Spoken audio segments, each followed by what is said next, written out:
So, namaste and a very warm welcome to everybody present here on this on the occasion of the lecture series under the Sanskrit Utsava 2021 that we've been conducting as part of the Azadi Ka Amrit Mahotsav celebrations that are being done nationwide.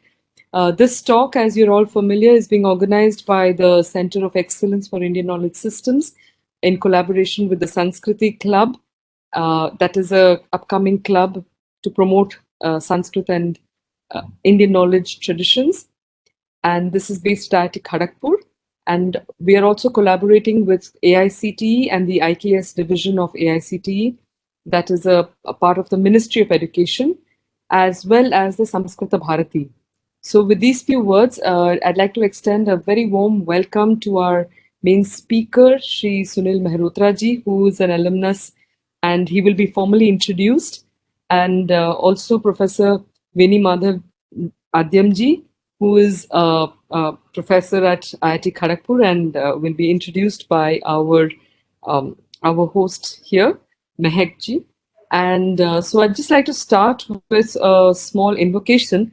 And the invocation is said to be written by Ravana himself, who was a big bhakta of Lord Shiva. And since the talk is titled Sanskrit and Shiva's Dance, an exploration into the intersection of Western science and Vedic knowledge, I think it's only befitting that we invoke Shiva in his Tandava form. So I'll just do the invocation and then we will proceed.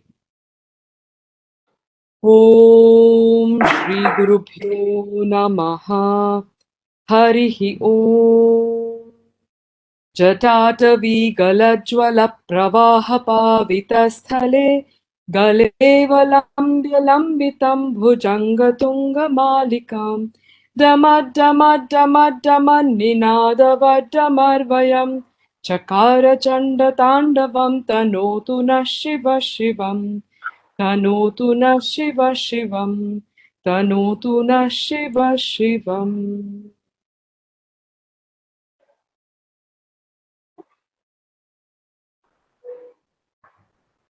Atha. I would now like to invite our moderator of the session, Mehak, who is a second year student. She's a second year undergrad student of Mechanical Engineering Department, and she's enrolled for a dual degree course. She's basically from Karnal and part of the IIT Kharagpur family. I invite Mehak to kindly introduce our chairperson, Professor Veni Madhav Adyamji, and then hand the session over to him. Over to you, Mehak. So, first of all, on the behalf of the Sanskrit Club, I would like to welcome everyone who've joined here to this engaging and interesting talk session about Sanskrit and Shiva's dance, an exploration into the intersections of Western science and Vedic knowledge. I feel honored to introduce you to our guest professor, Veni Madhav Adyam, professor and head, Cryogenic Engineering Center, IIT Kharagpur. He obtained his PhD from IISc and EPSRC postdoctorate from University of Cambridge in 2004, and after that Pennsylvania State University in 2006, and also visiting professor there for 3 months in 2007. He is associate editor of the Journal of Physics Department in Applied Physics and head of the Cryogenics Center. His research areas mainly focus on quantum materials and devices, energy storage using sodium-ion batteries, and microbatteries. I feel really blessed to be a student of the prestigious Indian Institute of Technology, Kharagpur, where he has been an experienced faculty for the last 15 years. It's a privilege for me to introduce him. So now, after this concise introduction, I invite Professor Veni Madhav Adyam to introduce our today's chief speaker and take the session forward. Thank you so much.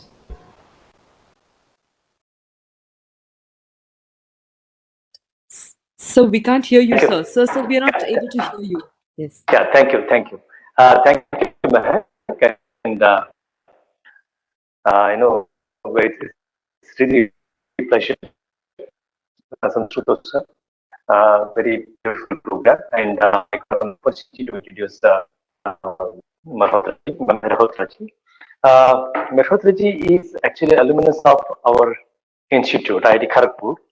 He was a student of 71 batch in aerospace engineering, and then he went to Purdue University to do MS, and later he has worked in many corporate industries, and particularly he won he has been CEO of several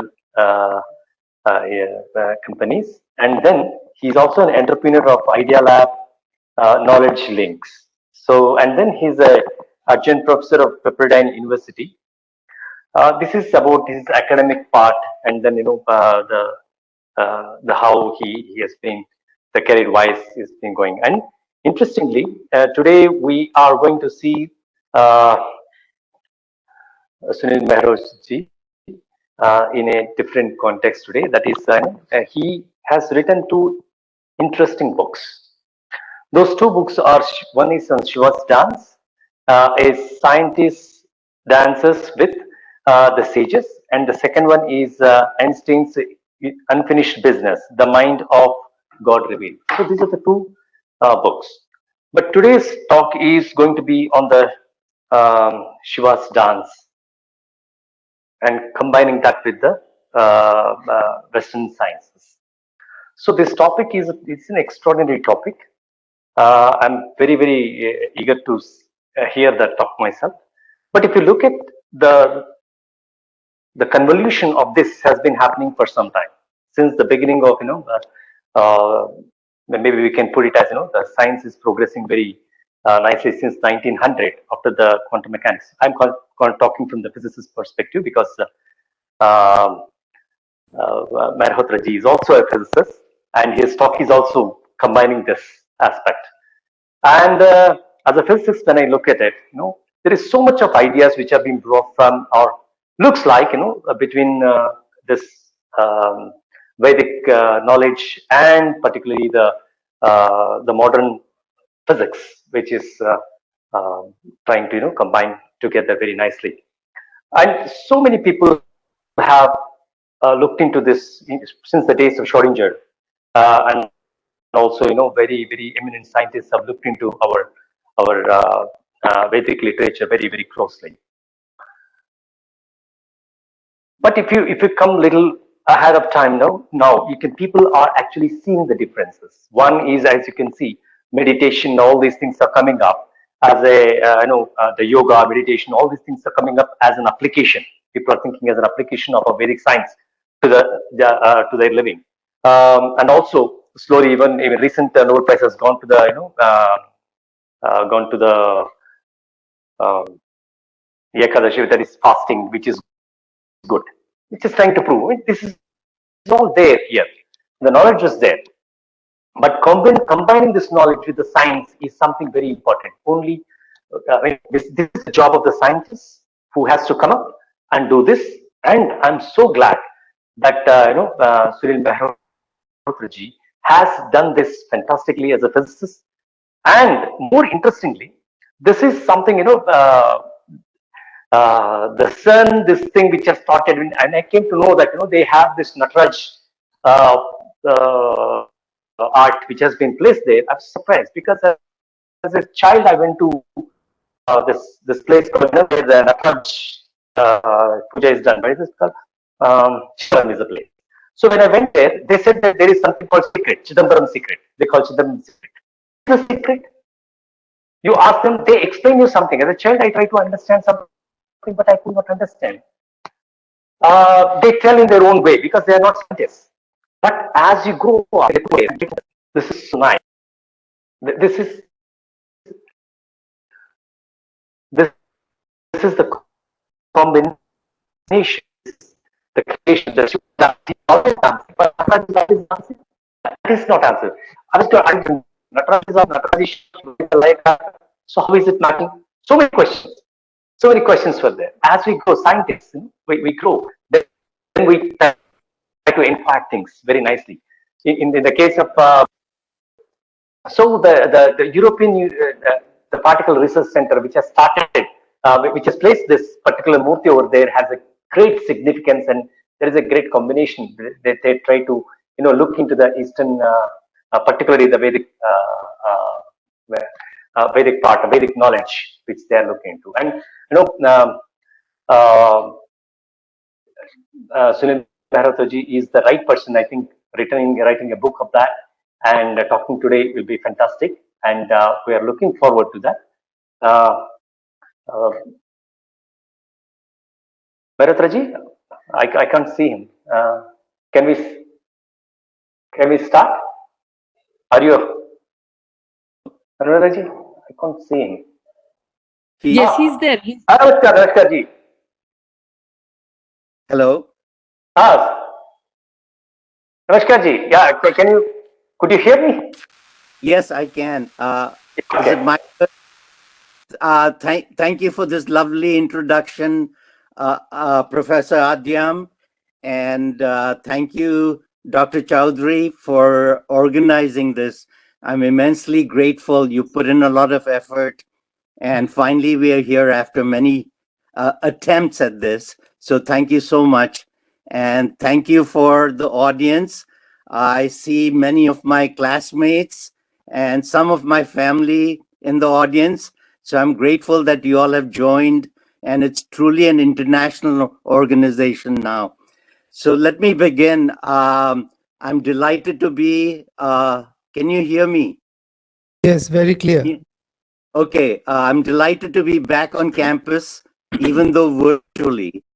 And as you all know, I graduated from IIT 50 years ago, 50 short years ago. I lived in RK Hall, and my favorite addas were Chedis and Nayars. I believe Chedis still exists, and I don't know about Nayars, but some of you might be enjoying the omelets from Chedis, where we used to hang out at midnight and have wonderful kishti sessions. So anyway, all the memories are coming back. Uh, After IIT, as Professor Adyam said, I went briefly to IIM Ahmedabad for a couple of months, and that's a whole different story. And then I came to the US, got my master's from Purdue University in aerospace engineering, where sort of Gus Grissom and Neil Armstrong are graduates of Purdue. So I was in distinguished company there. After my master's, I got an MBA from the University of Chicago. And then for the next 25 years, I was a corporate gypsy. I worked at GE, Chase, RCA, Harman International.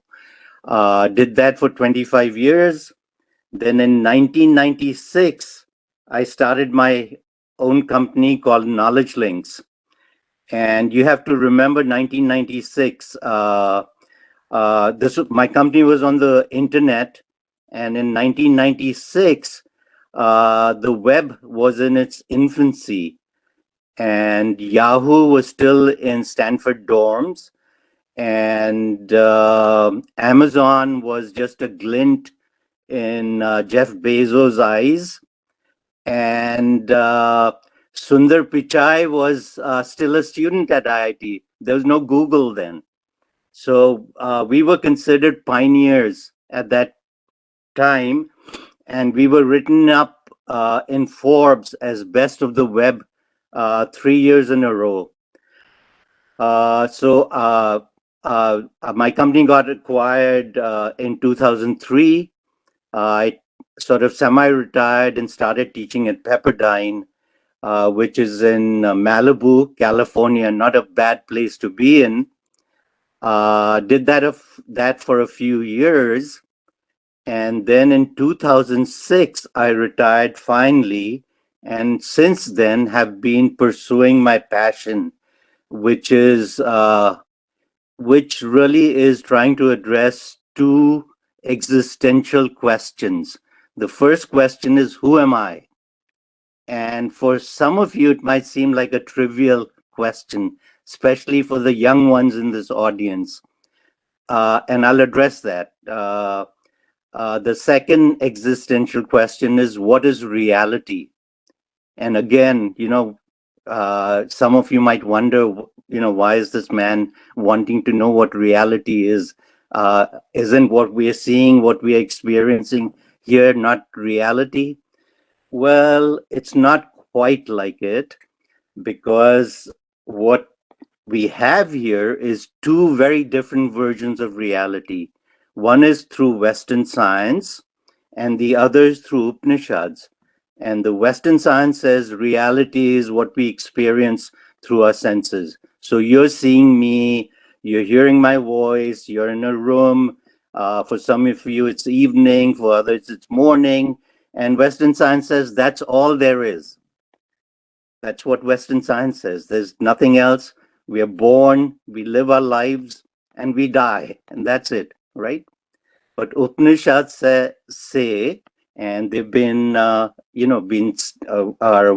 Vedic sages have been studying this since 3,000 years ago, and they say that our sensory perceptions are an illusion, a maya.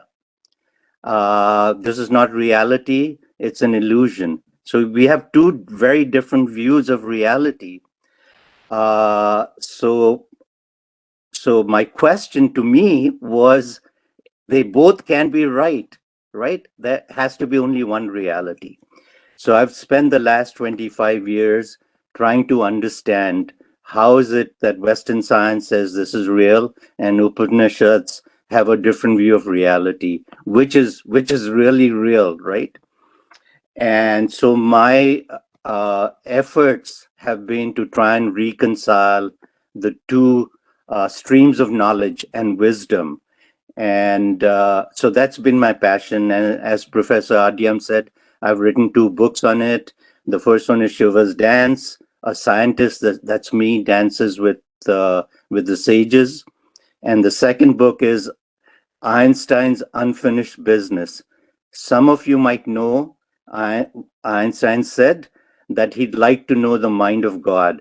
So my book, the subtitle is The Mind of God Revealed. So I'm going to speak today about both of these. And obviously, in the limited time, we'll just touch upon these subjects. And if it interests you, you can go get these books on Amazon. And I'll be watching how many people are actually buying the book after today's talk. So, here's how I came to these two subjects.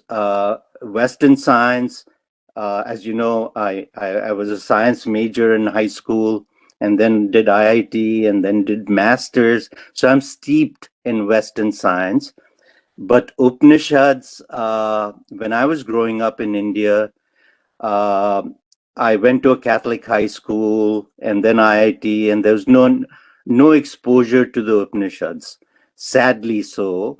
You all are fortunate that there are programs like this one at IIT. I wish there was a program like this, and I would have been exposed to the Vedas, but I was not. So I came to the Vedas in a very circular fashion after coming to United States. And I came to it through my father-in-law, who's now 92, was a physician and a Vedantic scholar.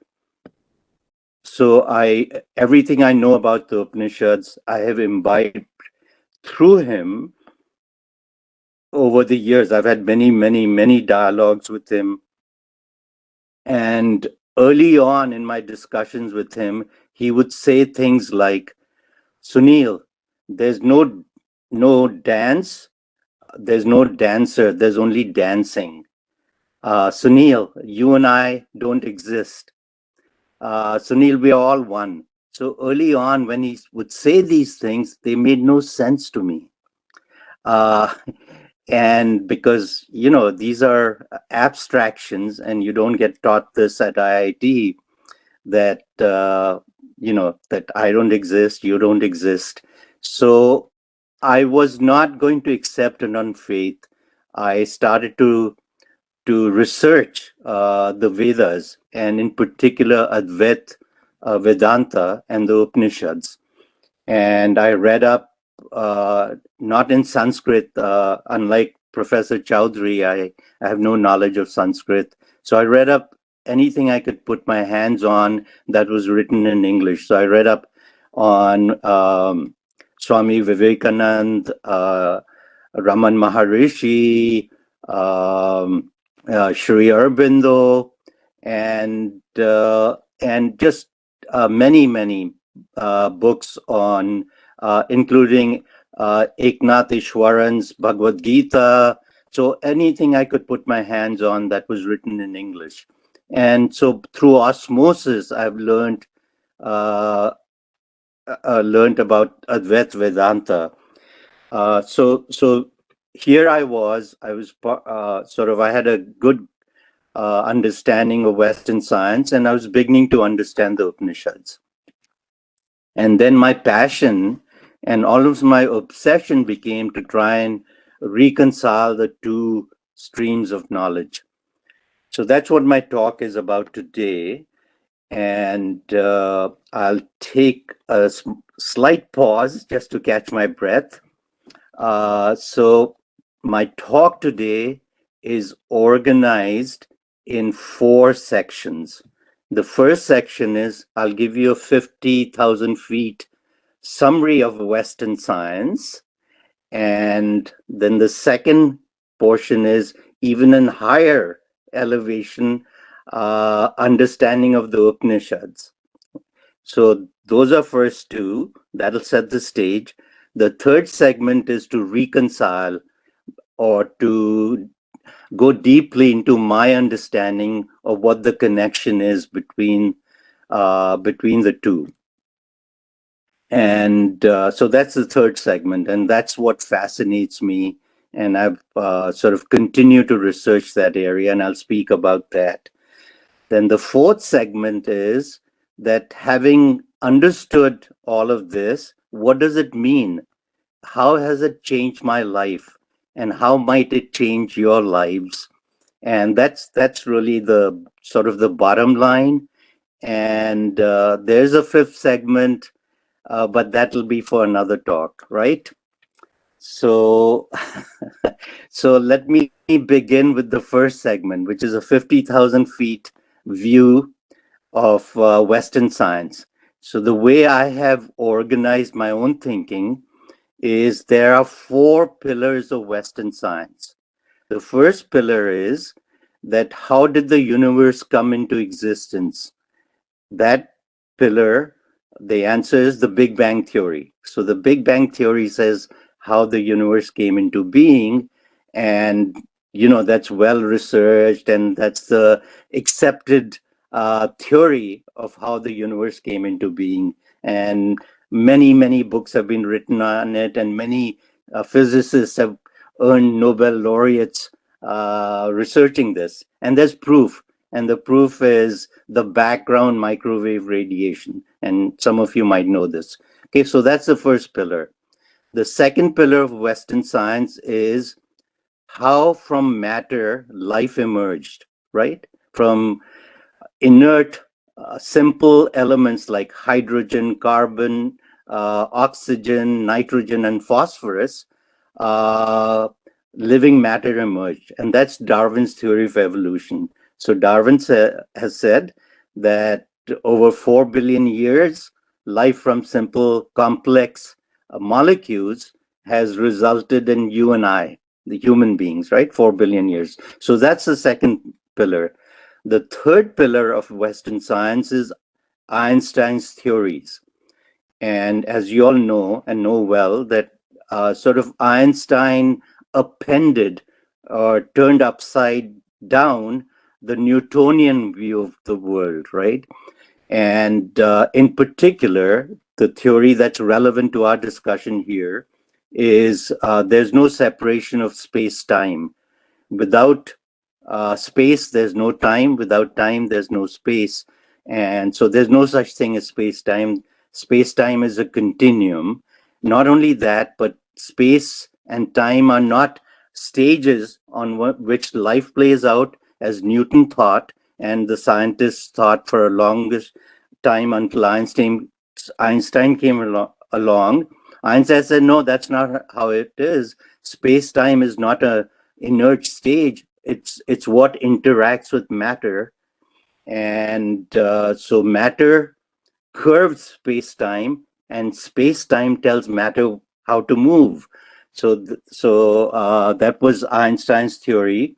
The second theory, second part of Einstein's great uh, understanding was the equivalence of matter and energy, that matter and energy are not different, not two different things. And that's what's given us atomic bombs. So if you want any, or nuclear energy and many other things. So anyway, Einstein revolutionized how physicists, which, and all of us think about, what reality is.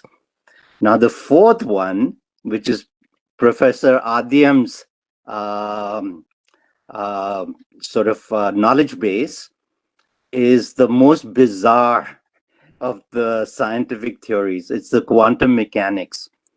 And according to Richard Feynman, a Nobel laureate and one of the founders of quantum mechanics, he said that it is fair to say that nobody understands quantum mechanics.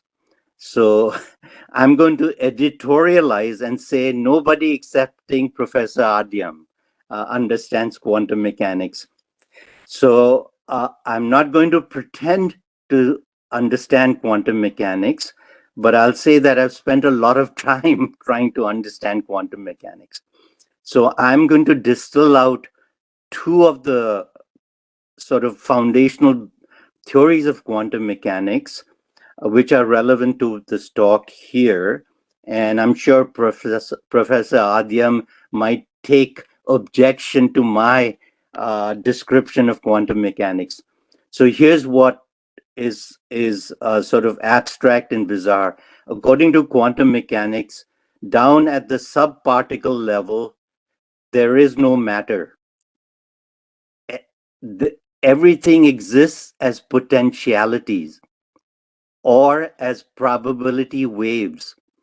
Now, if that doesn't blow your mind, I don't know what would. So basically, think about this. This is science and quantum mechanics saying that deep down, there is no such thing as a thing. There's only potentiality and probability waves. And matters come into existence when there's somebody there to observe it. So you need an observer for the probability waves to collapse into a thing. So quantum mechanics comes closest to what the Vedic scientists, Vedic sages, were saying and discovering 3,000 years ago. So four pillars of Western science: the Big Bang theory, Darwin's theory of evolution, Einstein's theories, and quantum mechanics. So now you know everything you ever wanted to know about Western science is right there. So all you folks at IIT Kharagpur, anything that you learn in your classes, it's all covered there. You better understand in detail and depth, because in any of your disciplines, mechanical engineering, aerospace engineering, computer sciences, whatever, it's all application of these basic four pillars of Western science, right? So I'll take a deep breath and get into the second segment of my talk, which is the Upanishads. So now I would ask Professor Chowdhury to be gentle and kind with me, because I'm going to try and speak Sanskrit. I'm going to articulate the four pillars. There are also four pillars of Advaita, Vedanta, and there are four, and I'll tell you what those four are. But let me just a little background on that. As you know, there are four Vedas, right? And the four Vedas are organized, each Veda is organized in three distinct sections. The first is called Karma Kanda. The second is called Upasana Kanda. The third is called Gyan Kanda. The first two are all ritualists, so all the rituals and the invocations that Dr. Chowdhury did so wonderfully, they're all part of the first two segments. So all the ceremonies and the rituals and the invocations and the mantras and the first two segments. The third segment, which is Gyan Kanda, is where the Upanishads are. There are 108 Upanishads, right?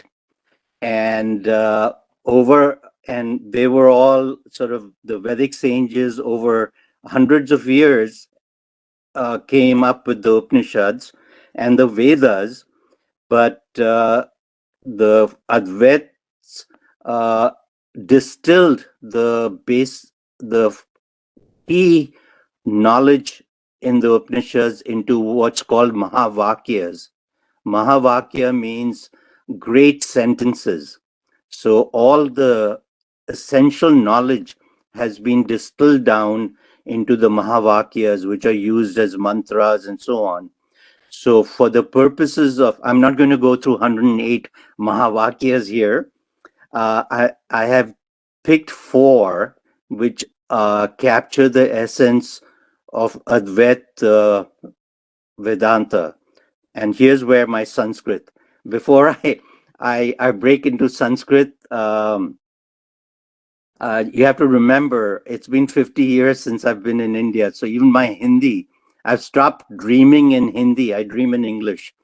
Also, at in my 5 years at IIT, I had learned Bengali, and I could actually speak Bengali fluently. But here's where my Bengali is. আমি বাংলা বুঝতে ভালো করে বুঝতে পারি কিন্তু একটু একটু বলতে পারি.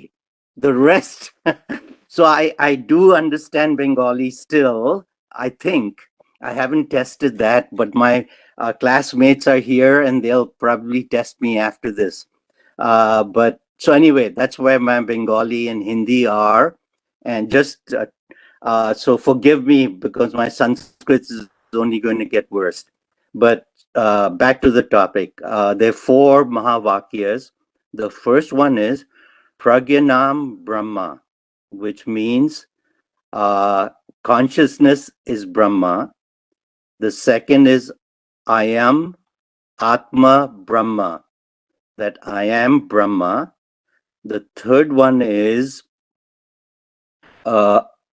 no, I'm sorry. I'm Atma. Brahma means Atman is Brahma. The self is Brahma. The third one is Aham Brahmasmi, that I am Brahma.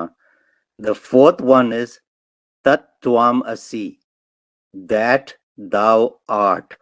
That means you are Brahma. So now just step back and think how profound this is. The first one is that consciousness is Brahma. The second one is the self, the Atman is Brahma. The third one is I am Brahma. And the fourth one is you are Brahma, thou art that. So all there is Brahma. And Brahma, you might, if you push it far, you might say it's divine. So there's divinity in us, is basically the message. So here we are. Western science says, you know, all there is what our senses bring to us. The Vedas, the Upanishads say, no, that's not how it is. All there is Brahma. So after many years of trying to understand this and reconcile it, I started. So I got this far, and it still wasn't making a lot of sense to me. especially the Upanishads, because it's so distant from our experienced reality. So what I started to do was, which is now I'm getting into the third segment of our talk, is I started to meditate, and through meditation, um I was able to, after many years of practicing meditation, I was able to reach a state of being which was different from my sensory world. I mean, my senses, I could reach out of my senses into the space where nothing existed. My mind was blank and nothing existed. So that led me to want to know why. As a scientist, there's nothing that I read at IIT or at Purdue and so on that would explain what was happening to me. And so I decided to try and understand that. And I started reading up on neuroscience, and I read up many books on neuroscience, and in particular, two neuroscientists who have influenced me greatly are uh, uh, uh, are uh, uh, V.S. Ramachandran, who's a distinguished professor of neuroscience at University of California, and his book that influenced me greatly was The Phantoms in the Brain. It's a fascinating thesis of people who have brain injuries, and in fact, there are several case histories he writes in this book, Phantoms in the Brain. The one in particular relevant to our talk is this Vietnam veteran who had lost one of his limbs. He had lost his leg, and Professor Ramachandran writes that he, even though he had lost his leg, he would feel, he could sense his leg was itching, and so he didn't have a limb, but he felt that he could feel the sensation of itching, and his itching would stop if he scratched his face, and so Professor Ramachandran view is that that even a missing limb is mapped in your brain, and you imagine it's still there. So something's happening in your brain. So his takeaway was that that the reality that we experience is constructed in our brains. And the basic thesis of neuroscience is that that we construct a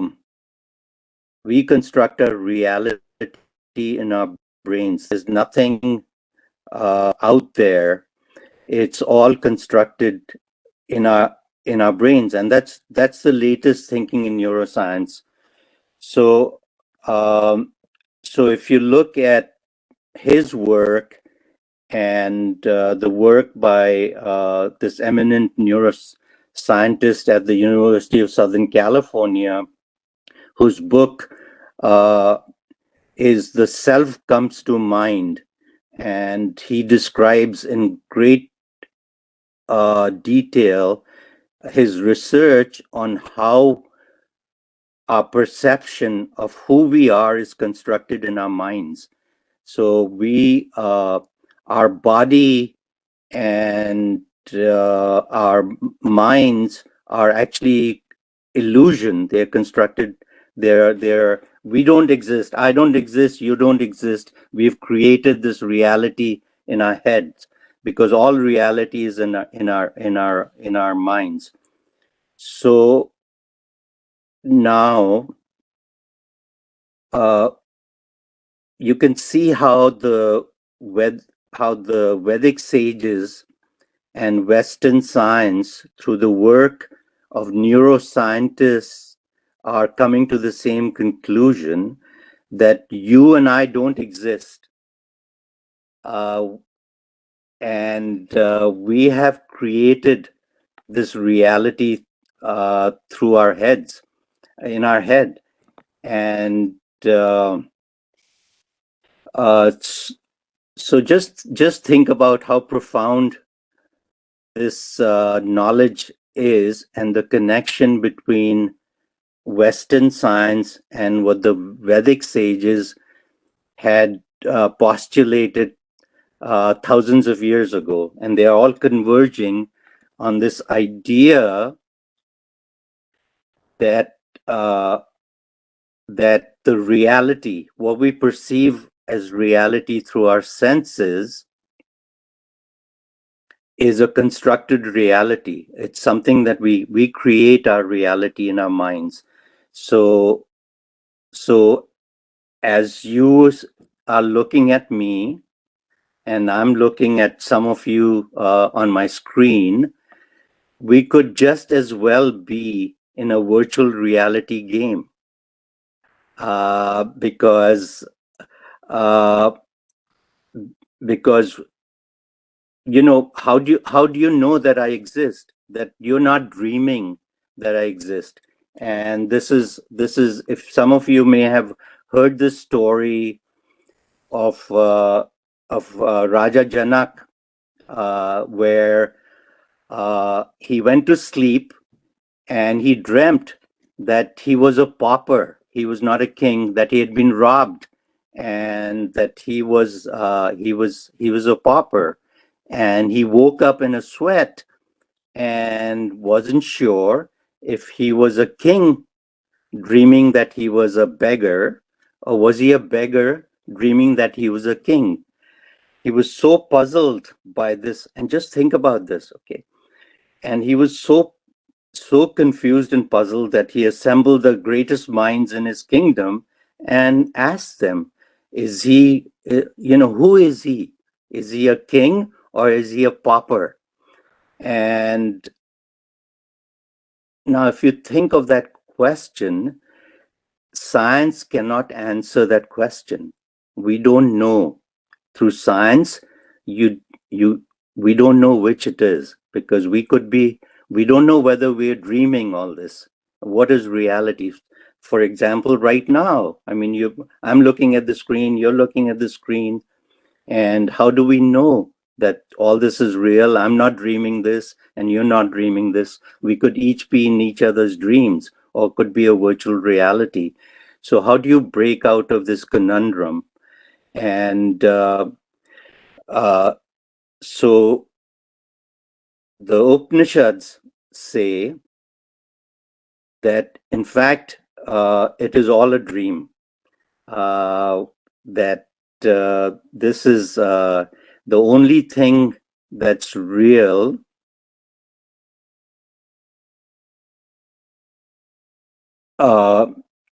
is Brahma, and there is no other reality. And it's a very deep and profound thought. It's hard to get your heads around. And some of the examples are, I mean, in the Vedas, are that it's like all of reality is our perceived reality are like waves in an ocean. The waves are no different than the ocean, and we are all like waves in this great ocean of reality. And so you and I don't exist. Just think of this. You, as you've imagined yourself, or I, as I have imagined myself, don't exist. It's not, that's not absolute reality. So the question is, what is real? And so what is real? And the Vedas say that that that all reality, what we perceive as reality, is an illusion, a maya, and the only real reality is Brahma. And and Western science is now confirming that. So just knowing that was not satisfying enough for me, because how can you say that I don't exist, right? I feel like I exist. I'm here, I'm talking to you all, and but in truth, neither you exist nor I exist, and what exists is one unified whole of Brahma, right? So my next quest, so I understand this intellectually right now, that's how it is, and Western science and the Vedas are converging that there is no there's only one reality. But that's not satisfying. So the only way, and you don't have to accept any of this, the only way to verify this is to experience this reality, what's real. And it is said, and the Vedas say that it's within our grasp to experience this reality. And so it's not just intellectual exercise, which I've gone through here, but it is possible for each of us to, in our lives, to experience this reality. And others like Shri Aurobindo and others have experienced this reality, and it's not what our senses perceive. And the way you get through, and the Vedas say that there are many ways. One is meditation, the other is bhakti, and yoga. And so there are many techniques. So the other part of the Vedas are techniques. So all our puja part that we do, and pray to deities and all that, they're close approximations to reaching reality, or what's out there. You want to call it God or Brahma or whatever you want to name it, but these are just sort of ladders or stepping stones to reaching reality. And for each of us, there's a different path to get there. There's no universal path. And so my next quest is try and reach what the Vedas have said, that there is a reality which is the truth, the ultimate truth, and the only truth. So I think I've sort of exhausted my time here. This is kind of where I'm at, that I'm trying to, for my own sake, I meditate, and but just this knowledge has changed my life, because it has changed my life in very significant ways, that lots of things that used to bother me don't bother me anymore, because that's not real. So I try and stay in touch with reality. It's not easy. You go in and out of this reality, which is sensory, to what the Vedas say is real. So it's not, I don't believe, and it's not happened for me, that you can be 24/7 part in this other reality. You know, we have life to live, we have to speeches to give and books to write.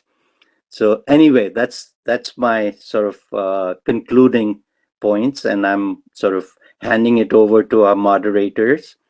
So thank you very much for listening, and I hope some of it made sense and some of it might make you think about things.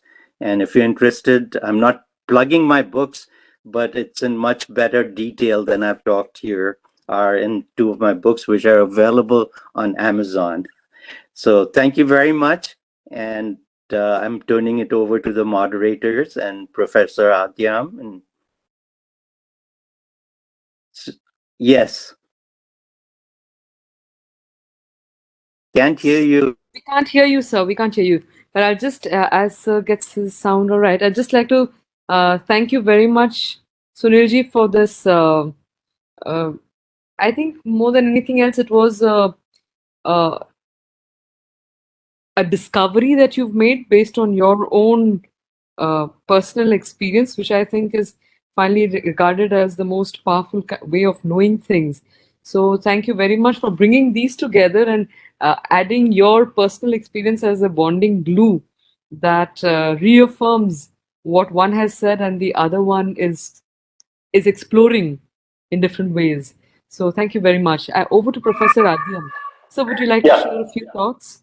yeah, absolutely. I mean, it's so insightful and wonderful. I mean, the way he classified the scientific part and then the Vedic part, and then combining with his own experience is extremely, the way he asked questions and then went into the process, and that's really wonderful. I mean, uh, we're all very thankful.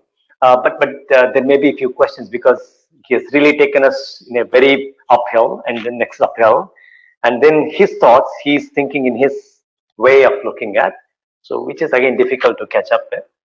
And then but the insights into the insights into the what is real, what is reality, is really, I mean, leaves us in a lot of questions. I expect a lot of questions from the audience, and also I myself also we have a few questions. But anyway, first I'll ask. I'll give the chance for the participants. So please, if you have any questions, you can start asking. So we request those who have questions to please raise your hands, your digital Raise your hands, hands. Yeah, that will be better. and then we can take them up. In the meantime, I'll ask you. When they prepare for that Please, session, I'll ask the first question. Sir, please, sir, please, please. Sunilji, see this one. So the Mahavakyas and the scientific part which you brought up are fantastic. And then when you get into the brain reconstruction of these things, so the experience either in the sleep state of Janaka or in the awakened state of Janaka, he's in the both states he's experiencing something in the both the states, sleeping state or awakened state. He's experiencing something similar to us. Not here, some we are trying to. So, who is this person experiencing? What is this experience? How to understand that? Right. So your question is who's the experiencer, right? Yeah, Is and that what is the experience? Yeah, okay? It's a very, very good question that uh, that and it goes back to something that my father-in-law used to tell me, which I didn't understand then, which I understand now, that there is no dancer, there is no dance, there's only dancing. So the answer to your question is that all of existence is a process. You don't exist, I don't exist, and if you go deeply into it, that is the truth. we don't exist. So the question then becomes, what exists? And I can go into that, but just to get your heads around this idea that I'm looking at you, Professor Adyam, you're looking at me, and how can it be that we don't exist? That how do you come to accept that fact that neither you nor I exist? Do you do you do you do you have an answer? Or do you want me to answer that? No, no, please answer it. We want to hear from you, please. Right. So this is what the meaning of the Vedantas and Upanishads is, that this is all Maya. We are in a dream state, and the only way to break out of this state is, have you seen the movie Matrix? Anybody Yes, seen yes, the movie? Well, we are in yes. the Matrix. We are in the Matrix. The only way out of this Matrix is to experience reality, and that is very personal, and it's not what our senses. We can never experience truth and reality through our five senses. You have to transcend your senses, and the only way to transcend your senses is through meditation. I mean, I shouldn't say only way, one of the ways. There are other ways, and they are in the Vedas, but you have to experience. There's no other way. So we can talk about it, but so it becomes very individual. You have to break out of your senses, however you're able to, and then you experience reality. So I don't know if I've answered your question. Yeah, I mean, I understand that, one has, if I have to study chemistry, I have to go through chemistry books and then learn it, Right. right? So Right. that is answer, basically. So one has to get into their own process and then experience or whatever it is, get for yourself. And Right. yeah, and remove, and the process, this process of happening, whatever is meditation or the dhyana or whatever it is going on. So is this process is basically the removal from whatever you have done, the reconstructions, as you said, the experiences, the reconstructions. Is that the renunciation, that removing one by one, all those experiences removed by one by one? Is that the state of mind or the state of whatever it is to go? Is it the phase transition kind of a thing? I'm sorry, I didn't quite get the question. Okay, let me go slow. So the you have, as a person right now, as you go on experiencing so many things, right? From the day to years to, it's going on like that. Now there is so much of reconstruction. Whatever I see before, someone says something, someone do something, I can reconstruct. Someone says this is his friend, I can think even what his friend could be because I know who he is. So it is like that. So much of reconstruction has been done in the brain. Now, if I have to go to the state of the experience, the process of meditation or the process of bhakti is that the removal of all these reconstructions, that is unboxing it, is removal of all these experiences and go to a state like a phase transition. Go to a state. Is that the pure experience or whatever the Brahman state? Is that how we should be able to understand that? Okay, I understand your question now, and it's a very good question. And if I understand it correctly, what happens to us, and I can speak about this from my personal experience, that that we mistake who we are. We mistake our ego for who we really are. We are not our ego. And so, what is the ego? Then the question becomes. And the ego is from our childhood. to wherever you are is the layering. The ego is an artificial thing. That's not who we are. We build this thing up to thinking who we really are, and that's not who we are. So it's like an onion. You have to unpeel layers after layers. When you understand that you're not your ego, one has to consciously, and this is where why it can't happen. For some people, it happens in a flash, that they have the realization that they're not their ego, right? For most of us, it's not easy to to uh, to sort of layer by layer peel off what who we think we are. I'm not I'm not my IIT education. I'm not the CEO that I've, to realize that that I'm none of that. I'm not even if I look in the mirror and see, uh, somebody I see, that's not even me. How do you come to that realization? And that's the process. That's been my journey, to peel off all these layers of the onion that I've believed is me. I'm none of that. I'm actually divine. It's like, see, that's the thing. It's like I have to apologize for saying what I've now realized. I haven't realized my divinity, but that's what the Vedas say, that each of you are divine. Everybody on this talk is divine. It's that we haven't come to realize that. And that's the ego. So the ego is standing. Ego is the veil between you being divine, my being divine is the big barrier. If we can get rid of our egos, we will become divine.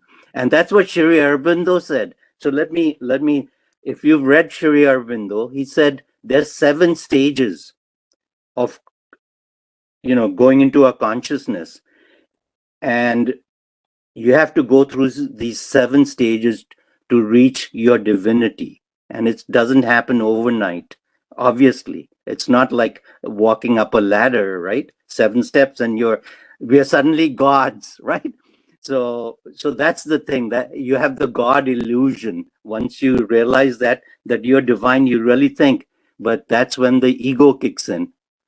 So anyway, I'm sorry, that's a long answer, but that's what I know now.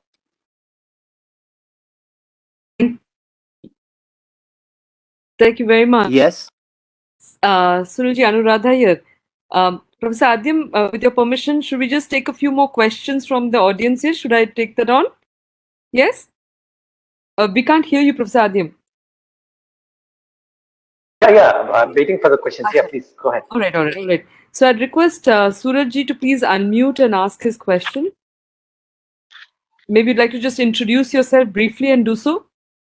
Namaste to all. Myself, Suraj Sinha, from Department of Physics, Pondicherry University. I am thankful to Anuradha for sending this link. And actually, I am interested in these kind of studies very much. And I thank Professor Sunil ji and for very interesting talk, because I teach physics, but sometimes I feel that I should not teach wrong things to the students. So that is a very big, difficult situation sometimes arises. Means while teaching quantum mechanics and statistical physics and all those things. That is another thing. But I have a comment on whatever question asked by Professor Adyam. So comment is, as a general understanding, existing and non-existing of myself, I see in very simple way that I am existing since my mother conceived me, and I will not exist the day I will die. So the question arises that what is difference between a living and dead? So it is a very simple answer to what is the difference between living and dead is we can see like a simple bulb. So when we supply energy and bulb is fused, it will not glow anymore. Similarly, same thing happens to human being. So when they are dead, they will not consume energy. And in same way, if we go to the sun, when all the hydrogen will be consumed, means it is not consuming any energy and producing, the sun will die. Same happens to the galaxies, or we can say black holes or supermassive black holes, how they evaporate. Means all the material which is going to be consumed, and once they evaporate, they will not exist. So simple thing for me is still anything, whether it is a mobile phone, whether it is a bulb, whether it is a TV, whether it is a human being, whether it is a dog, or whether it is a sun, stars, or black holes. They are alive or living till they are consuming energy and producing some energy. So it is subject of bigger debate that what forms of energy they release, they do, and all those things we know. So that is my comment to the question Professor Adyam has asked. And second comment in that sense is then Brahma means energy and matter existing in the world. So that are the two comments to these things. And I'm very much means thankful to Professor Sunil ji for explaining um, how the modern science is coming to Vedic science, close to that. And I fully agree with that, that slowly we are going to converge in that direction. But the literature written in Vedic science in such a manner that common public uses it without knowing the exact thing and practices that and they get away. So because of that, regenerating formulas are difficult, what I understand for them there. So thank you very much. Thank you, Sur. Thank you. Thank you. Yeah. Any more questions? I'd like to invite Payal Reji to please ask a question. And just to request, because I see there are quite a few people lined up, I'll request you to make it brief and to the point, please. Thank you. Okay, I'll try. Okay, so I have three questions. First question is that is the Vedic reality, Vedic transcendental reality which we are talking about, is the same as Buddhist nirvana or ultimate truth? This is the first question. My second question is that does psychoanalysis anyhow talk about this existence or rather non-existence of you and I? Second question. And the third question is how neuroscience elaborates this non-existence between you and I. Sunil ji. I'm just looking at the time also, Sunil ji. Very good sorry. Yes, please. A very good question, Payal. I'll start with the third one first. Okay, thank you.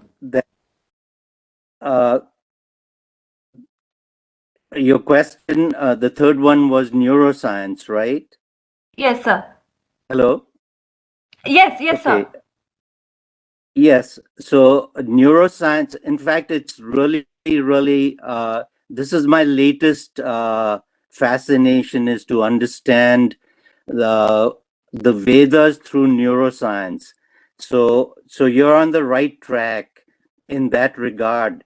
And because so the question becomes the following, that the reality that we perceive is through our brains, right? Through the workings of the neurons.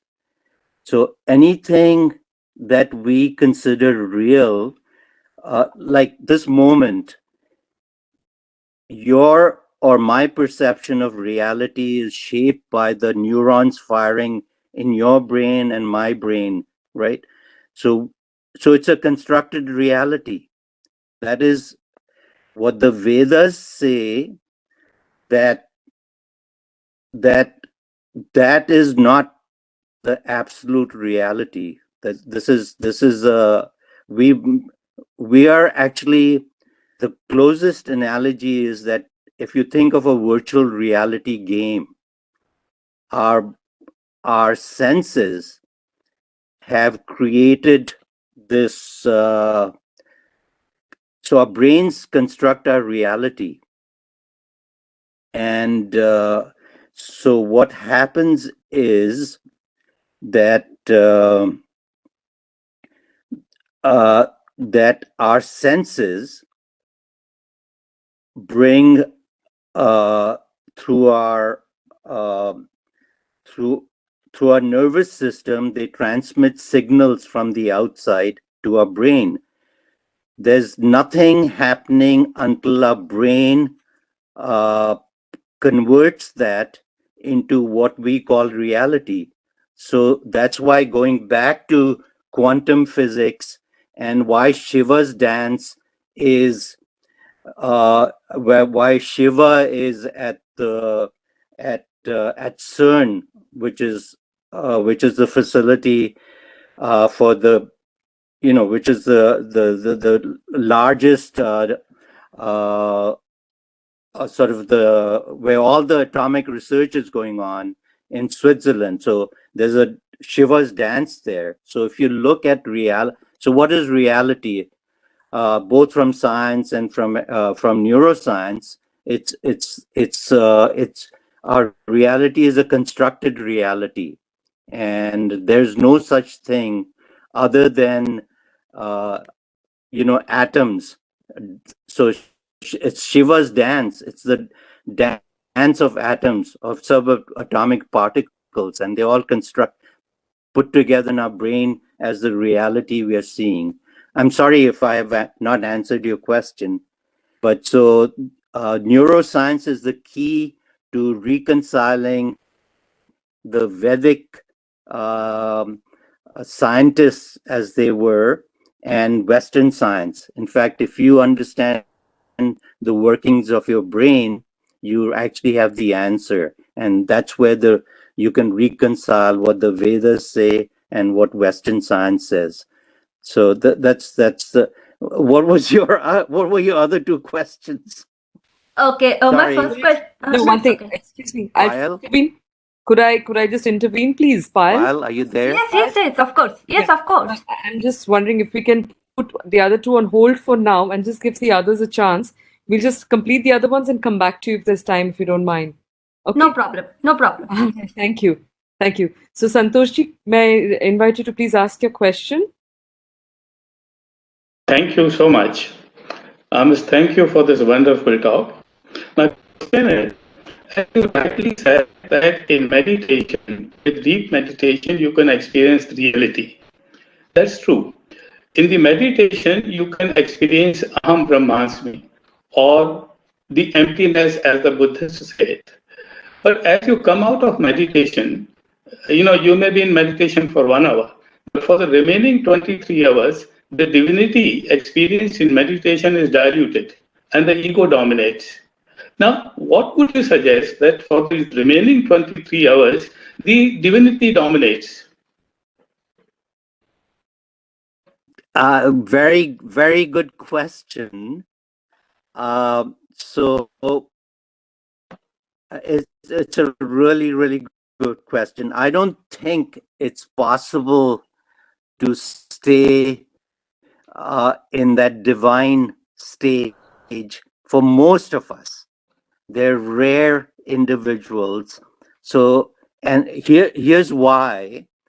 Our one analogy, and it's not a perfect analogy, our brains are like a quantum machine.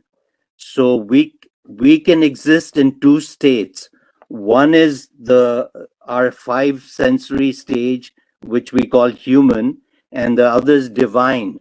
So our brain actually oscillates between our human stage and the divine. So we can be, it's like a switch. We can go from being human to being divine, and switch us. We can't, but like quantum states, you cannot force yourself into one or the other state. You have to turn the switch on and off. And And so it's not possible for us to stay in the stage of divinity, but to know that that stage exists, you can switch it on, but then your senses take over. And it's like a quantum computer, right? I mean, we only have limited processing capable. A CPU, if we had bigger brains, we might be able to stay in a particular state, but we can't. So anyway, so unfortunately, meditation is the way, for at least for me. I'd love to stay in the state that you're speaking of, but can't. I've tried. Did I answer your question, sir? Yes, yes. Thank you. Thank you very much, Santoshji. I'd now like to invite Julie ji to please ask your question. Julie ji, would you like to unmute and ask?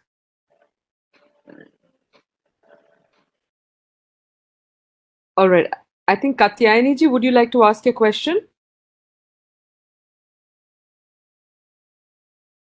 Mine is more of a reflection with a small question. Thank you, Sunil ji, for the most profound, insightful talk, and thank you, Anuradha ji, for facilitating this.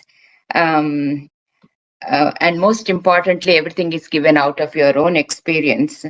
Uh, um, Irrespective of one's stature, knowledge, and expertise, you have given us that there is something beyond that we could realize, and there is a way to realize it.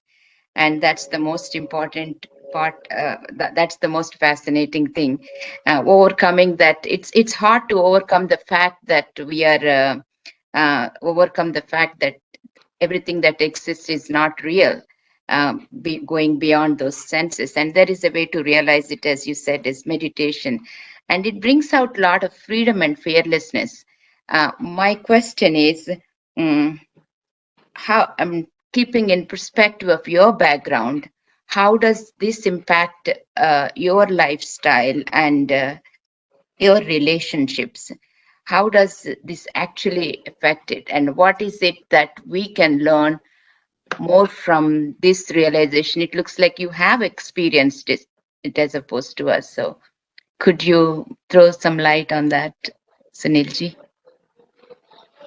Question, and extremely well formulated.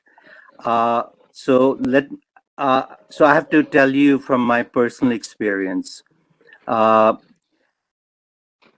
has happened. I had a nervous breakdown, and that's what set me on this path to try and find out how our brains work. And so my initial effort was, as a scientist, I wanted to understand what is, how can a person, how could I have had this complete breakdown? So I had to understand the workings of my own brain. And that's what started me. I had no idea of the Vedas or the Upanishads. I was actually an atheist and didn't believe in God or anything. I mean, I was raised in a Hindu family. I went to a Catholic high school. I rejected all of that. Hinduism was all rituals and puja and part, and none of that made sense to me as a scientist. So I'd rejected all that. And so, in a sense, my nervous breakdown was a wake up call. And I'm so thankful for that particular experience, because that has what's forced me into thinking deeply about what is existence, who am I, and so to your question, that that that it's hard for us to extract from our sensory world. I mean, it's it is very it's not easy, and that's why for me meditation was an amazing tool uh, in that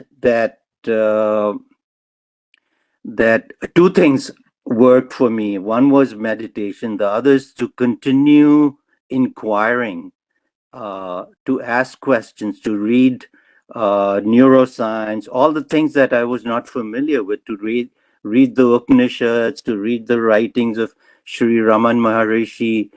All these were like little dots, and after 20 years they've sort of connected, and now I understand both from a scientific perspective and from the perspective of Upanishads.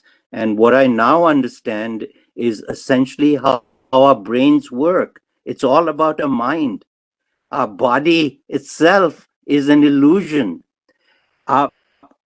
The funny thing is, not funny, but really the amazing discovery for me is that that our body is a mental construct. We have imagined our body. Our body is not a real thing, and that's what this V.S. Ramchandran's book, Phantoms in the Brain, is. If you haven't, you should read that book, Phantoms in the Brain, how we construct the image of our body. It's an image.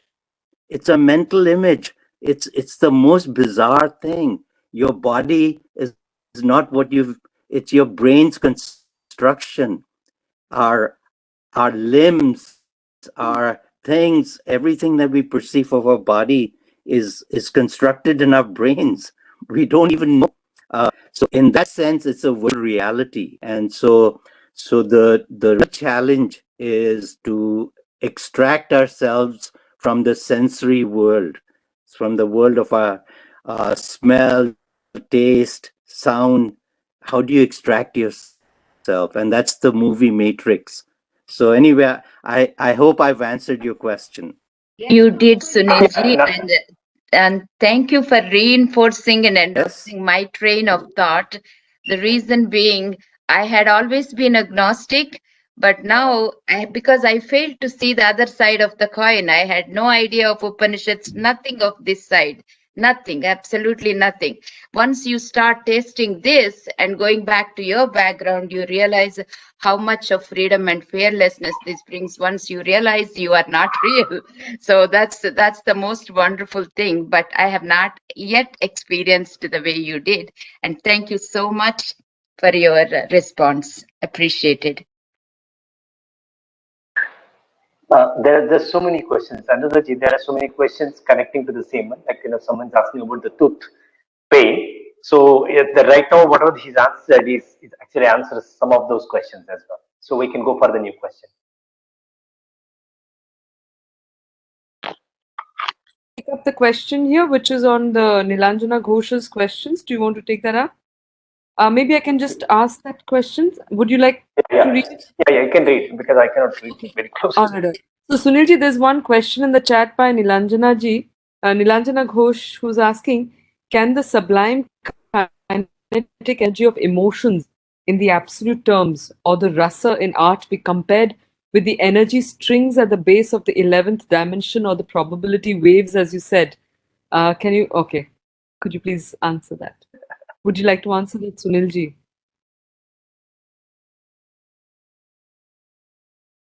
Yeah, if I understand the question, so I'll try and answer what I understand. So here's the fascinating thing, and I'm glad this question is asked, because now string theory in physics, some of you might be intimately familiar with string theory. The string theory, the latest in particle physics, says that they are not just the 4 dimensions, there are at least 10 dimensions. And the remaining 6 or 7 dimensions are all hidden dimensions. So the reality that we have constructed, which we are experiencing right now, we are in a three-dimensional space, and the fourth dimension is time. String theory says, no, that's not how it is. These are the four dimensions that we can experience through our senses, but there are seven other dimensions that are hidden from us. So, so so these seven dimensions, and this is what fascinates me. If you want to go in this direction, read Shri Aurobindo's book, writings Life Divine, where he too speaks not as a physicist, but he says there's seven dimension progressions before you realize divinity. So it's a coincidence that now string theory in physics is saying there are at least 10 dimensions. And those 10 dimensions is how you reconcile Einstein's theory and quantum mechanics, because right now that's a disconnect in physics, that Einstein's theory cannot be worked through quantum mechanics. So here you have quantum mechanics now saying there are hidden dimensions, and you have Sri Aurobindo saying that you have to go through 7 layers of consciousness before you can arrive at who you really are, which is your divine. So anyway, that's a long way to answer a question which I'm not sure I even understood. But here it is. Anyway, sorry. Bikash, we've got Dr. Bikash Jyoti Borthak. Anuragaji, I can't hear you. Can you hear me now? Bikashi, would you like to unmute? Dr. Bikashi, would you like to unmute and ask your question? Yeah. Okay, please. Can you hear me? Yes, please. Yes. It is a really a wonderful experience. Yes,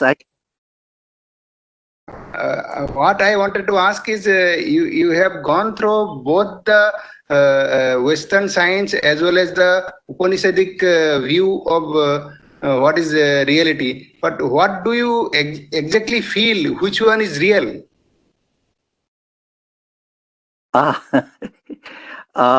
Very, very good question. That I have only experienced one, and that is our sensory reality. I have not experienced, would love to experience the divine. So in terms of actual first-hand knowledge, I only have the knowledge of my 5 senses. The divinity part is an intellectual mental thing. And it's a really good question. I do believe that it is possible for me to reach the next level of consciousness.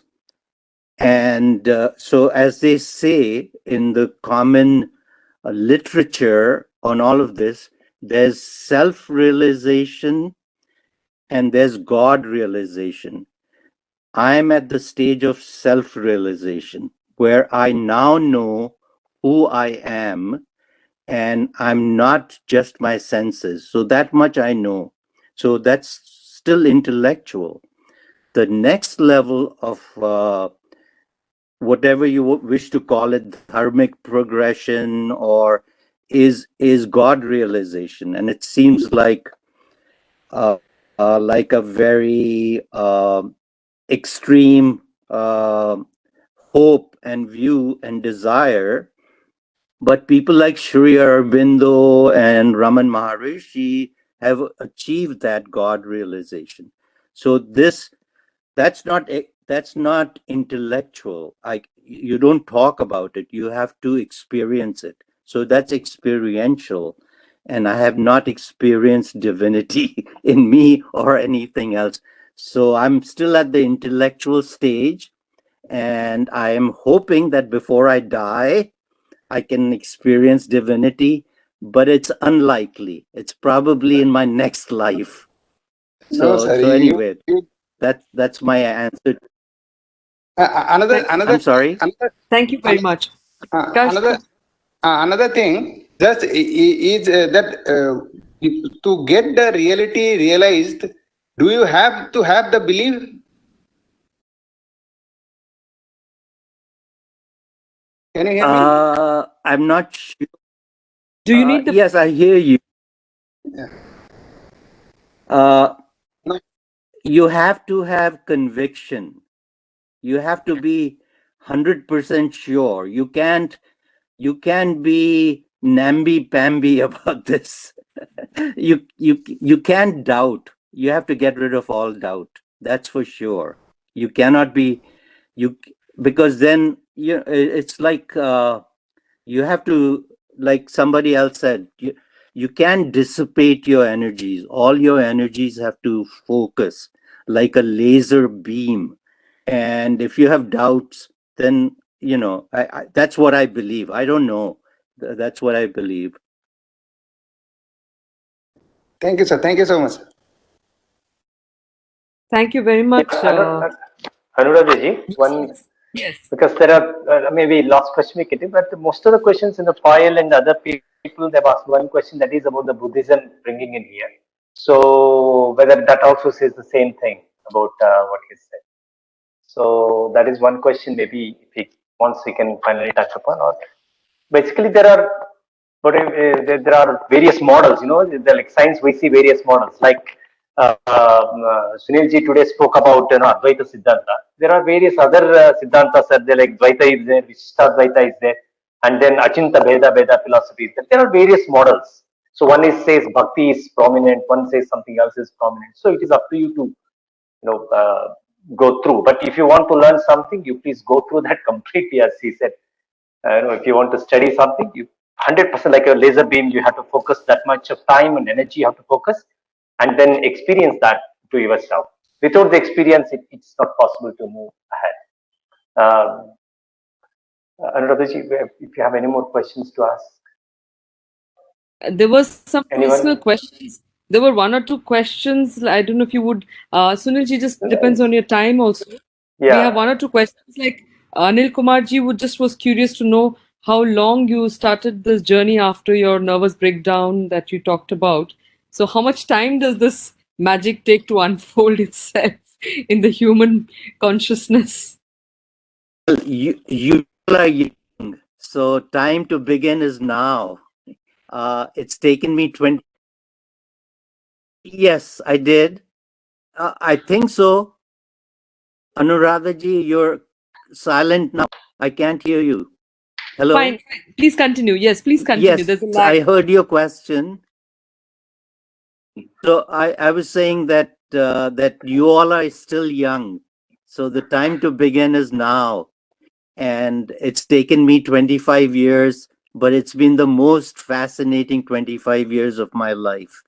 And I wouldn't change it for anything. And but all I have to say is I wish I had started earlier. And I mean it sincerely. You all are young, and if I have to give you any advice, it's start now. This other life is so fascinating and makes your sensory world even more enjoyable. Nothing bothers me now. Seriously. I mean, this is all, it's a virtual game. I'm in a virtual reality. This is not real. And so I enjoy it. I enjoy every moment. And my experience of life has become more intense. I enjoy the colors, I enjoy the smells, I enjoy the taste, I enjoy interaction with people. So my life is much richer for having taken this journey. That's all I have to. So yes, I highly recommend it. Thank you very much, Thank you. Sunil. Yes, Adimji saying, there's Yeah, just yeah. I one mean, last one by a namesake, actually, Sunil by Sunil K, who's saying, has the experience of living in the West changed your perception of Vedanta, and in what way? And this will be the last question. That's a good question. Uh, Again, it's a very good question. It has changed my view significantly because in India, you get sort of trapped into the rituals and all the puja part and all that. And in the West, people have taken the time and energy to understand the essence of the Vedas, not the puja part and all the Upanishadic part. So that's one thing. The second thing is that I don't know Sanskrit. I as I it is the Vedas and Upanishads were only accessible to me through English, and and many times from the eyes of the Westerners who have done a lot of good writing and have deeply understood. In particular, I'd like to recommend this book by a person who was Richard Albert, a Harvard psychologist who changed his name to Ramdas, right? And his book, Be Here Now. That is like the original Gita to me. In fact, that's the book that got me started on this journey because I could relate to the Vedas through the eyes of a Westerner because that's what my education had been. So to answer the question of the Sunil ji, that's how I've come to the Vedas and the Upanishads through Western eyes and not through puja part and all that kind of stuff. Sunilji, how are you for time? I mean, we are extremely grateful to you for having made this session possible at 5 o'clock in the morning. So, yeah, we did not double check what time it was at your end. So, and I think it has been an absolute treat. Uh, if you're open to it, there were just two Payalji's some questions remaining, and so would you want to take them? I'll leave it to you because we are well beyond time as well. What would you like to do? No, I'm good because it's just morning. I'm just waking up. All right. So I'll just take the opportunity. So Julie, do you want to ask your question because you had your hand raised at some point? We also have the link. Yes, we'll share the link again. Julie, do you want to ask your question again? Do you want to ask a question? No, we can't hear you. We can't hear you. All right. I'll request if you'd like to type it, we can put ask. I can ask it for you. But I'd like to request Palji to please ask her questions. Okay. Am I audible? Palji, just one, but quick one now. Okay. One question. Adyamji was talking about the experience of that reality. I will definitely try to experience that reality by my own self. But my question is that can neuroscience ever be mapped? I mean, can neuroscience ever map this kind of reality? Because it is experiential. It's true. It should be philosophically realized. Can science ever map that kind of reality, that kind of transcendental reality? Okay. I think it's a really good question too. It's hard to say. Even this discussion, and it's been my own research. I haven't seen anybody connect neuroscience to the Vedas, and so to answer your question, can Western science ever match this reality? Maybe the human mind hasn't evolved enough. So it's hard to say where evolution is taking us. Maybe speculation that at some point in the distant future, There will not be the separation between our senses and divinity. We may all become divine. I don't know. I'm just making this up. Thank you so much. I'm sorry, Anuradhaji, for asking so many questions. Not at all, not at all. I mean, we absolutely. I think in fact, today I was at a Gurukulam where I was talking with one of the very, very learned scholars of the country, Shri Devdutt Patilji. And he was just saying this. He says that we've lost the ability to ask questions. So we are extremely grateful that you are such a regular attendee and you ask questions. So thank you very much for that. You'll have to excuse me for cutting you short. It's just in the interest of time, and that's it. So Okay. I ask to be forgiven for that, for cutting No you short problem. with your questions. Thank you. Yes. So I'd like to now request, so we'll do it like this. I'd like to request Professor Adyamji to kindly share your closing remarks. And yes. Yeah, let me do that. So today we had fantastic talk from Sunilji. Absolutely excellent. I mean, talking about the science, and then connecting that with the Vedanta, and then his own journey, and so many questions which are taken, and so many very good questions were asked and answered. And in overall essence, in overall essence is the experience. If you won't have it, you have to put your effort. That is, he has said that. So laser beam kind of an effort you have to put it. That's if you want to start it today.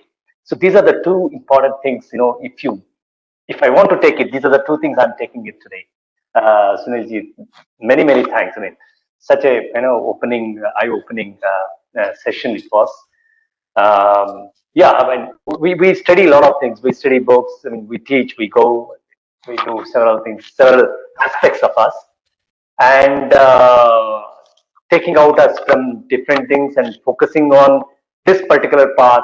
Time is a factor for every one of us.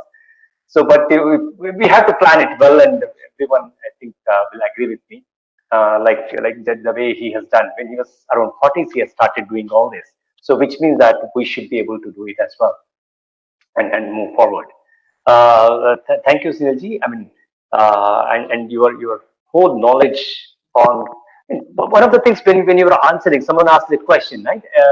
Because you are in Western, you are in West. That's why you have taken up to Vedanta this angle. There is another way to look at it as because you are a physicist, you are a science-based person. That's the way you have looked into this part in a different way. That's also quite possible. Maybe I don't want to ask that question any more questions, but that is one of the angles because as a scientist, because so many people here are also having the science background, so it's kind of the approach is easy for you because we know how to ask questions, we know how to start the process, the plan it, and get into that. It's easy because you are in this field, so it is possible. So with this, with these two things, which for me the take-home points, and then so much of knowledge sharing with Sunilji, and absolutely fantastic. Thanks a lot, Sunilji. So it's a morning, so you can have a coffee. So we are our dinner and your coffee. The way Anuradhaji could both धन्यवाद because such a wonderful program you asked me to be part of it. Thanks a lot for giving me this opportunity. I thought I won't be able to do it because he's such a tall person and I know very little. But anyway, I tried my best to do things. Thanks a lot. Over to Anuradhaji. So I'd just like to thank Professor Adyam for having accepted to chair the session. The few discussions that we managed to have while the corona was not there convinced me that you were the right person to do this today. So thank you very much for having accepted, although you're traveling as well. So that's that. I would like to invite Kuldeepji. Would you like to say a few closing words? And then add, yes, Kuldeepji, over to you. First of all, thank you, Sunilji, for this wonderful talk. And the follow-up question answer round was also really enriching. People really asked great questions and you answered it really well. I had few questions, but if you permit, shall I ask or or some time else? Sunil ji, I'll leave it to Sunil ji. I'll leave it to Sunil ji. Please go ahead. And you can also reach me via email for follow up. So I open that for everybody. I can give you more thoughtful responses if you have questions. And Professor Chowdhury has my email address, and she can, I'm okay if she passes it out, and I'd be happy to continue this dialogue. But yes, Kuldeep ji, please ask. You've been very patient. So I don't have a much deeper question. A very, I would say, some. I feel like it's a silly question, but I'll still give it a shot. My question is that during meditation, which is, as you described, the way to realize the reality, uh, do you have any experiences that you can share pinpointedly that there are certain, say, visuals or say psychodynamic state that you will like to describe it and say that it was the closest I've been to reality? This is the first part. The second part is, say you have experienced that reality, but how do you know that? I mean, have you ever discussed it with someone else, some guru or someone, that is it the reality, or it's just some visuals of my mind? I mean, it's a practical question, intellectual approach Excellent to her. question. Excellent question, Kuldeep. So, what was the first part of the question? I'm sorry, I missed the. Your experiences in meditation. Okay. Yes, I'd like to tell you it's taken me a long time to get to the state that I said I'm able to get to now. Initially, I started meditation in the following way. My whole reason was to quieten. My mind was full of noise. It was just wouldn't stop.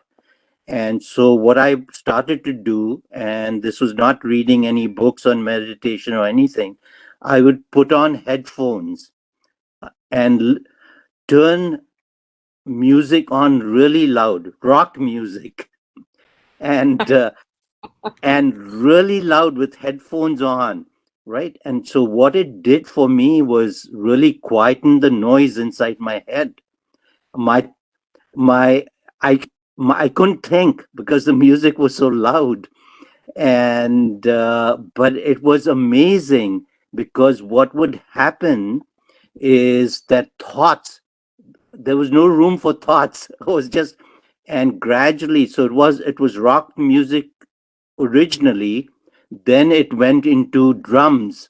I would listen to percussion music, drums, loud drums, the Buddhist drums, the Indian tabla, and all percussion music. So my head would literally shake to the rhythm of the music, and that would quieten my thoughts. So that's how I started to meditate, and it's taken a long time where I don't. Here's where I've come to.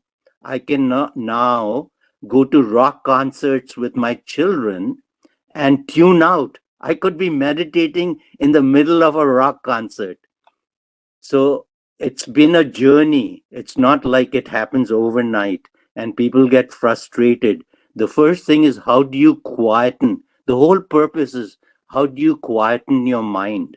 That's the whole purpose. How do you stop your thoughts? And so whatever it takes, that's what the purpose is. Your mind doesn't stop. And so that's how I came to meditation.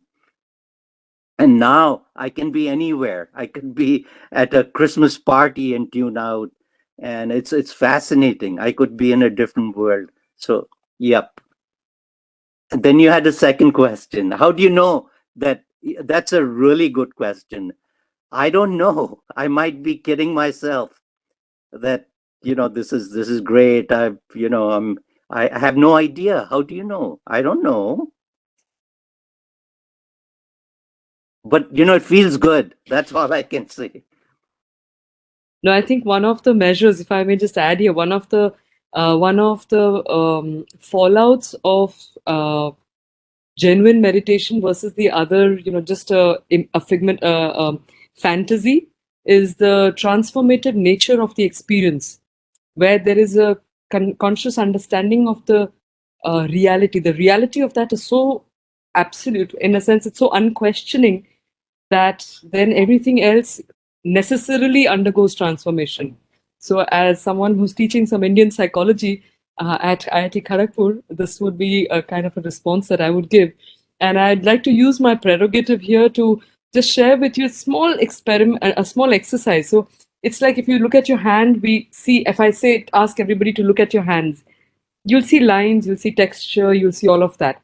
If one had to change one's lens and you look at your hand through an infrared lens, one will observe colors. You'll not see the same hand. If you change your lens and you look at your hand through an X-ray lens, you will then see bones. And with each changing of lens, our reaction to the hand changes, our relationship with the hand changes. And now, if one wore a quantum lens, the question is, will you see your hand at all? And then you look at the quantum lens, use a quantum lens to look at your whole body. Will you see yourself at all? You'll use the quantum lens and look at the whole world. You will not see anything. And that's somewhere where, in a very simple manner, one can actually make this link between the quantum reality and our essential consciousness stuff. So this was just one thing. And also, you talked about silencing the mind. There's an excellent TED talk by somebody called Anthony Metpier, but he achieved that same silence by using Sanskrit. So I'll share that on the group here for anyone who would like to listen to it, because at the end of the day, it is also about, this series is about Sanskrit and how a lot of the knowledge tradition that is there in the Sanskrit literature can take us, can show us these alternative worlds, can enrich our lives in many, many ways. So that's just something small. He's talking of Gary Weber and, many other kind of people who've been working with this a lot. So, Sunilji, I'd just like to invite you for your last remarks, your closing remarks. It's been a brilliant session, and I'm so glad that we made it. Yes, please. Just one point. I'll just, because that question of Kuldeep was so interesting question. Just one point. See, the whole idea is that the point is that there is no reference point. 7 days a week we have reference because there are 7 grahas. I mean, 7 people around us. So we have 7 days. And decimal system, we have 10 fingers, decimal system. Okay. So reference is there. But now if you come to the case of, scientifically, if you look into that, what is the reference point of the Brahman realization? No one knows. So your realization is your path. That's the reason Sanskrit is, for somebody, is very good. For someone, rock music is good.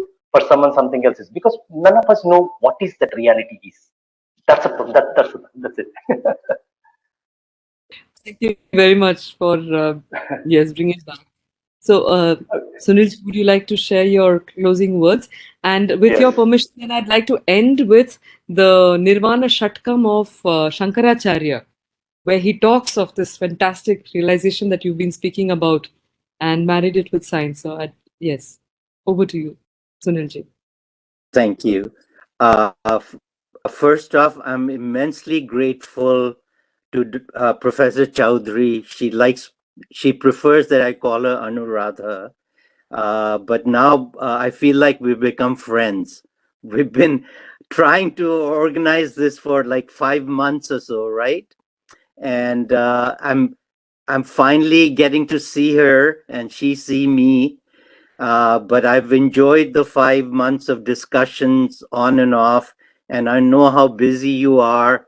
So I'm really grateful that you've given me this opportunity to revisit my alma mater, which I'm so fond of. Unfortunately, we can't have chai at Chedi's this morning, so I'll try and make my own coffee. But I'm grateful to you, Dr. Chowdhury. You've been a pleasure to work with. And I would also and I'd like to thank Professor Adyam, whom I met just a few days ago, and we seem to have connected right away. And so I'm thankful to you for chairing this session, and I'm thankful for Kuldeep to managing the technology without a hitch. And thank you for everyone else who's here and attending the session, and especially to my classmates. I see Ashok Gosal here, Vinod Nair here, and I forget who else was on this call, but I'm really grateful that you all have made time for this, and it's lovely to see you all again and connect. We should try and be at Chedi's together. Let's do a reunion soon, right? Well, thank you very much, and over to you, Dr. Chaudhary. Do you have a last message again to for the students? I'd also like to just thank Professor Joyce and Professor Somesh Kumar, who are the chairpersons and advisors of the Center of Excellence for Indian Knowledge Systems, and also Professor Desai, V.R. Desai, who is the faculty dean and dean faculty of engineering. And I'd also like to, and he's also a representative of Samskrita Bharati, that is co-organizing this program. So do you have a last message that you would like to leave our audience with?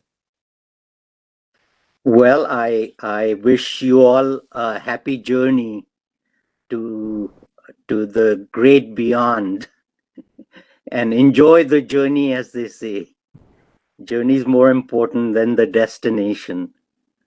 So thank you so much for indulging me and allowing me to speak to you wonderful people.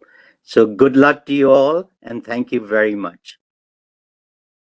Thank you. And with your permission, I'd like to just I'd like to chant out, in fact, the Nirvana Yes. Shatkam of Shankaracharya, which goes Yes, like please. this. It says, Nirvana Shatkam. So Palji was asking about Nirvana, and this particular experience of his is called Nirvana Shatkam. There are 6 verses that describe it, where he says, Manobuddhya hankara chittani naham nacha shrotra jihve nacha ghrana netre nacha vyoma bhumir na tejo na vayu chidananda rupa shivoham shivoham. It means, neither am I the mind, nor the intelligence or ego, neither am I the organs of hearing, nor that of tasting, smelling, or seeing. Neither am I the sky, nor the earth, neither the fire, nor the air. I am the ever pure, blissful consciousness. I am Shiva. I am Shiva. Then it goes on. न च प्राणसंज्ञो न वै पञ्चवायु न वा सप्तधातुः न वा पञ्चकोशः न वाक्पाणिपादं न चोपस्थपायु चिदानन्दरूपः शिवोऽहं शिवोऽहम्. Neither am I the vital breath nor the 5 vital airs. Neither am I the 7 ingredients of the body, nor the 5 sheets of the body.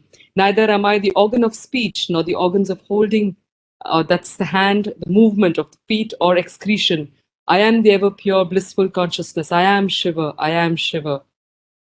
न मे द्वेष रागौ न मे लोभ मोहौ मदो नैव मे नैव मात्सर्यभावः न धर्मो न चार्थो न कामो न मोक्षः चिदानन्दरूपः शिवोऽहं शिवोऽहम्. Neither do I have hatred nor attachment, neither greed nor infatuation. Neither do I have pride nor feelings of envy and jealousy. I am not within the bounds of dharma, artha, kama, and moksha. I am the ever pure blissful consciousness. I am Shiva. I am Shiva. न पुण्यं न पापं न सौख्यं न दुःखं न मन्त्रो न तीर्थं न वेदा न यज्ञः अहं भोजनं नैव भोज्यं न भोक्ता. And you can all join me. Chidanandarupah Shivoham Shivoham Chidanandarupah Rupam Shivoham Shivoham Shivoham. Shivoham. And it says, neither am I bound by merits nor sins, neither by worldly joys nor by sorrows. Neither am I bound by sacred hymns nor by sacred places, neither by sacred scriptures nor by fires. I am neither enjoyment nor an object of enjoyed, nor the enjoyer. I am the ever pure blissful consciousness. I am Shiva. I am Shiva. And the last but one verse, न मृत्युर् न शङ्का न मे जाति भेदः पिता नैव मे नैव माता न जन्म न बन्धुर्न मित्रं गुरुर्नैव शिष्यं चिदानन्दरूपः शिवोऽहं शिवोऽहम्. Neither am I bound by death and its fears, nor by the rules of caste and its distinctions. Neither do I have father and mother, nor do I have birth. Neither do I have relations nor friends, neither spiritual teacher nor disciple. I am the ever pure blissful consciousness. I am Shiva and I am Shiva. And finally, Aham nirvikalpo nirakara rupo vibhutvat cha sarvatra sarvendriyanam nacha sangatam naiva muktir nameyah Chidananda Rupa Shivoham Shivoham Uttamam. So please join me on this last one. We'll say 3 times. Chidananda Rupa Rupam Shivoham Shivoham Shivo once more. Shivoham Chidananda Rupa Rupa Shivoham Shivoham Shivoham, Shivoham, Om Chidananda Rupa Shivoham Shivoham Om Shanti Shanti Shanti Shanti. Shanti. last verse I did not translate it. It says, I am without any variation and I am without any form. I am present everywhere as the underlying substratum of everything and behind all sense organs. Neither do I get attached to anything nor get freed from anything. I am the ever pure blissful consciousness. I am Shiva. I am Shiva. So that's Shankaracharya and his Nirvana Shatkam. Thank you. Anuradha ma'am. Hello, Anuradha ma'am. There is this 6 stanzas of Nirvana was also translated by Swami Vivekananda. You can read that also. Astu, no, not now. I think we could share that. If you have the link, please share it here. And I think that would Oh, be great. So do share the link if you have it. Yes. So thank you very much, Sunilji. Thank you Thank you, for Anu. really giving us a soulful treat and the best of the East and the West that Swamiji had talked about. So the highest of science and the best of spiritual thought combined in your experience. So very grateful for that. Pranams. Namaste. You're very Namaste. kind. Professor. Thank you. Thank you. Do you have the video of this? Hello. It will be made into a video. It will be made into a video and it will be shared. Kuldeepji, would you like to share the link on the? Would you like to say it aloud? Just say it once, and then people would know where to find Yeah. it. The YouTube channel name is Samvad Events. I'm sharing the link of that that YouTube channel, so it will be uploaded on this channel. Sharing it. And a last thank you to the audience that has stayed back. Oh, wonderful! Thank you for the satsang. Thank you. Shubhratri. Shubharat. Shubha Dinam too. Punarnirama. Punarmilam.